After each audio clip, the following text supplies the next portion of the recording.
இங்க டெய்லி நடக்கிற பிரச்சனைகளுக்கு சம்பிரதாயத்துக்காக ட்வீட் போடுறதும், சம்பிரதாயத்துக்காக அறிக்கை விடுறதும், சம்பிரதாயத்துக்காக நானும் மக்களோட மக்களா இருக்கிறேன்னு காட்டிக்கிறதும், சம்பிரதாயத்துக்காக மழை தண்ணியில நின்று போட்டோ எடுக்கிறதும்,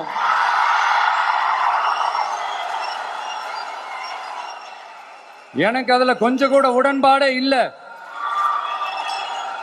பட் என்ன பண்றது, நம்மளும் சம்பிரதாயத்துக்காக சில நேரத்தில் அந்த மாதிரி செய்ய வேண்டியதா போயிடுது. அதாவது என்ன சொல்ல வரேன்னா, மக்களோட உரிமைகளுக்காகவும் அவங்களோட உணர்வு பூர்வமாக இருக்கணும்.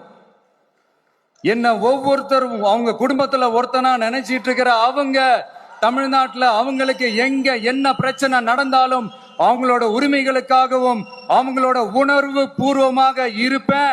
எப்பவுமே அப்படிதான் இருப்பேன்.